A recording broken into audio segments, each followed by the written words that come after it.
तो अमेरिका और ब्रिटेन की तरह भारत में भी कोरोना वैक्सीन को इमरजेंसी अप्रूवल मिलने की शुरुआत हो चुकी है। आइए आपको बताते हैं कि इमरजेंसी अप्रूवल होता क्या है और दुनिया और देश में इमरजेंसी अप्रूवल को लेकर क्या नियम है। दवा और मेडिकल उपकरणों की तरह हर वैक्सीन को दुनिया के हर देश में रेगुलेटरी प्रक्रियाओं से गुजरना होता है। आज हम आपको बताएंगे इमरजेंसी यूज ऑथराइजेशन की पूरी एबीसीडी। सबसे पहले आपको बताते हैं कि आखिरकार ईयूए है क्या।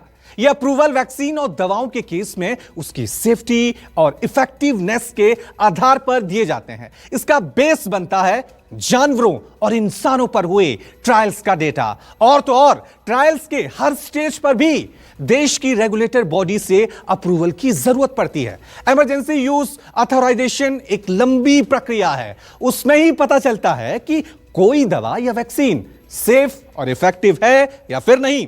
वैक्सीन के इतिहास को देखें तो अब तक ग्लसुआ और मम्प्स रोग का वैक्सीन ही सबसे तेजी से अप्रूव हुआ था। 1960 के दशक में इस वैक्सीन को अप्रूवल मिलने में 4.5 साल का वक्त लगा था। भारत में central drug standards control organization CDSCO ये अप्रूवल देता है।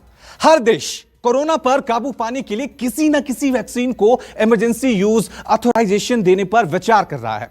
आइए आपको बताते हैं कि आखिरकार ईयूए देने का नियम क्या है। अमेरिका के फूड एंड ड्रग रेगुलेटर के मुताबिक ईयूए तभी दिया जा सकता है जब वैक्सीन या दवा के संभावित खतरों के मुकाबले उससे होने वाला फायदा ज्यादा हो। आंकड़ों के मुताबिक फेज 3 ट्रायल्स का एफिकेसी डेटा आने के बाद ही ईयूए पर विचार हो सकता है। यानी फेज 1 और फेज 2 के डेटा के आधार पर ईयूए नहीं दिया जा सकता। अमेरिका की FDA ने कोविड-19 के लिए तय किया है कि अगर फेज 3 एफिकेसी डेटा में वैक्सीन 50% से ज्यादा इफेक्टिव रहती है तो ही उसे इमरजेंसी अप्रूवल दिया जाएगा। इतना ही नहीं, ये डेटा 3000 से ज्यादा वॉलंटियर्स का होना चाहिए और वैक्सीन ट्रायल के सभी डोज देने के कम से कम 1 महीने तक कोई गंभीर साइड इफेक्ट नहीं होना चाहिए। कोई भी देश किसी वैक्सीन के ईयूए की अनुमति तभी देता है जब किसी बीमारी के इलाज या बचाव का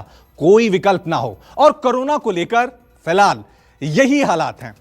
वहीं अगर भारत में इमरजेंसी अप्रूवल की बात करें तो पिछले साल ही भारत के नए क्लिनिकल ट्रायल्स के नियम बने हैं। इसमें रेगुलेटर को आपात परिस्थितियों में बिना ट्रायल के भी दवा या वैक्सीन को इमरजेंसी यूज के लिए मंजूरी देने का अधिकार दिया गया है। इमरजेंसी यूज की परमिशन देने के बाद भी मॉनिटरिंग क्लिनिकल ट्रायल जैसी ही होती है।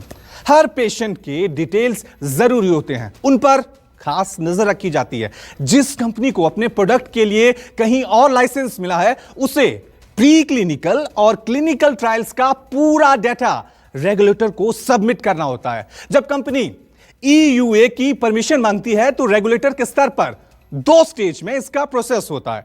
सब्जेक्ट एक्सपर्ट कमेटी उस एप्लीकेशन पर विचार करती है और फिर अप्रूवल के बाद एप्लीकेशन अपेक्स कमेटी के पास जाती है।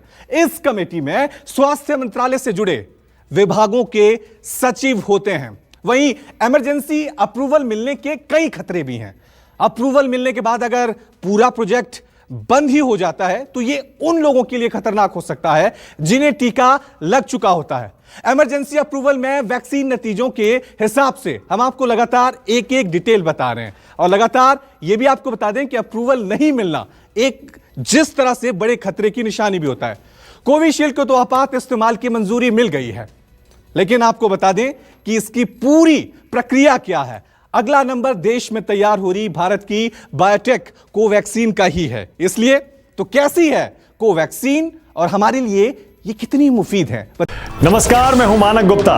अगर आपको हमारा ये वीडियो पसंद आया हो तो इसे लाइक और शेयर जरूर करें और हां, हमें सब्सक्राइब और फॉलो करना ना भूलें ताकि आप देश और दुनिया की कोई खबर मिस ना करें। तो जुड़े रहिए हमारे साथ और देखते रहिए न्यूज़ 24।